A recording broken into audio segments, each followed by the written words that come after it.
How goes the family? Welcome back to Larry's Anything Goes. Hopefully you guys having a great and exceptional day. It is Thursday, so the weekend's almost here, so I am a happy camper when it comes to that. So gotta get this computer squared away. There she blows. All right, let's get it cracking. All right. So, it's that time of the week where I love to talk about the great things that are happening within the black community. And today I'm going to talk about this great 14-year-old young man named Curtis Lawrence III, who won a 14-year-old. He's a 14-year-old who actually won 14 scholarships to 14 different universities all across the United States of America. So, from an academic perspective, kudos to you, young man. You keep up the great work. All right. This is nothing but love and respect and positivity. All negative comments will get deleted. Won't even respond. So I'll just leave it at that. According to the article that I read the other day, this brilliant 14-year-old. He wins, like I stated earlier, 14 scholarships across the United States of America from various different universities. He's set to become a computer scientist. And I love this because education isn't just important when it comes to getting a job, but the earlier a child can get standardized education out of the way, i.e. high school, middle school and high school, the more that they can actually focus on economics, owning their own businesses, and investing, career, and at the end of the day, they're better off. And compared to the up and coming generations, and basically the other up and coming generations will be better off all at the same time. So the earlier the better. The article also stated that he has set a record at George Washington University, United States, after emerging as the youngest ever admitted student of the institution as a whole. Curtis Lawrence III, who's set to earn a degree in biology and computer science, started out as an extraordinary student at the age of 10 years old. He was already taking the SATs examination, and that is amazing because most of high school age students, especially in today's world, are not academically ready / prepared to take or do exceptionally well on SAT examinations. So kudos to you on that, young man. Curtis Lawrence has obtained $1.6 million in scholarships to these universities: George Washington University, Hampton University, Harvard, Howard University, Morehouse University, Morgan State, North Carolina A&T, University of California, Berkeley, University of Chicago, and Yale University. So Ivy League schools and HBCUs, known as historically black colleges. So I think that's a beautiful thing. He took early college classes through a special program at George Washington University when he was 14 years old, and by the age of 16 he joined the university system fully.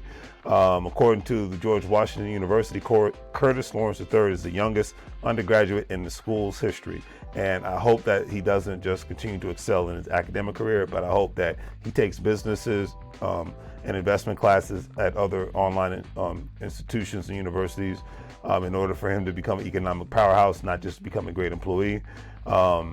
And because he's already mastered becoming a great educated powerhouse. So nothing but love and respect, and I'm just giving him kudos and his flowers while he's still here. The article also stated that Curtis Lawrence said he feels he was prepared for a rigorous academic journey. He stated that, "I feel like I was prepared for the academics because Walls is a very rigorous high school that he went to. It's the top high school in the Washington, D.C. area. So a lot of work that he did reflected the work that he'll be doing in college." And the fact that Curtis is from the DMV area, because I'm from the DMV area on the Northern Virginia side of the Potomac River. So I love it, and nothing but love and respect for him.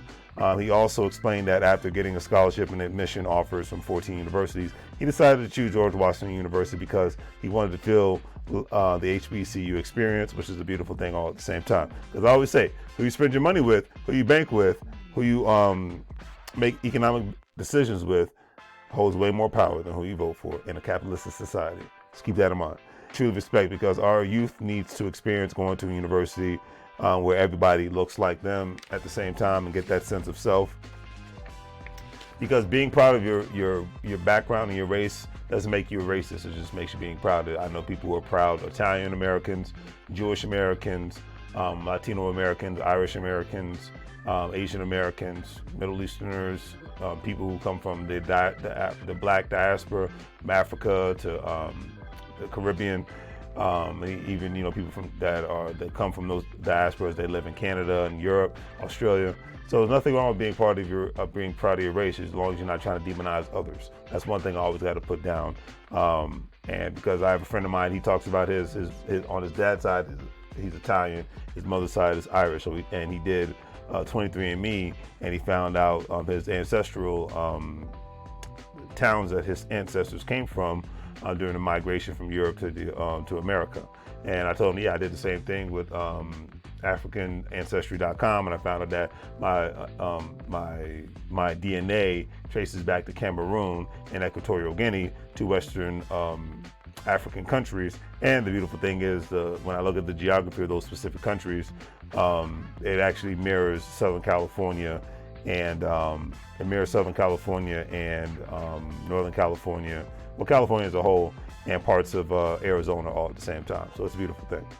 Anyways, I digressed. Let me get back to the topic. So from the top, the article ended on this positive note, stating that Curtis Lawrence III thanked and acknowledged his mother's efforts to help him succeed. He said, and I quote, "I never really thought I was advanced until I got here to Washington, D.C." He says, "My mom always pushed education, pushed advanced academics, and especially being at the elementary school in Harlem." He says, "I was surrounded by other people who were advanced, so it just felt like the norm for me." He says, and I always say that this is what I say. Who you know and who you associate with matters on so many levels when it comes to a child and adult development. Last but definitely not least, speaking on his experiences in the university, he narrated that his professor once asked him what he was doing in class. And he says, "In my university writing class, my professor asked if I was a visitor or if I was someone's younger brother." He said, most of the people that I sit at tables with, they ask me how old am I and how am I here. So I tell them everything, he added. And I think that's a beautiful thing. And I hope that the fact that he's quote unquote 16 and fully enlisted in school, I hope that he at least still has friends in his age group, because I know how that can be hard for people that are considered, geniuses and very advanced, going to school with people who are older than them.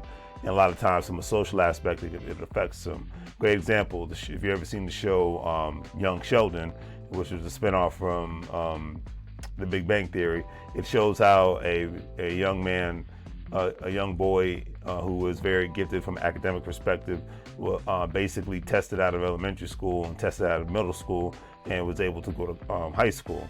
And I think him going to high school, maybe after 2 years, he was able to graduate because he was far more advanced in the high school that he went to. And the next thing you know, he ended up going to a university that was located within his hometown.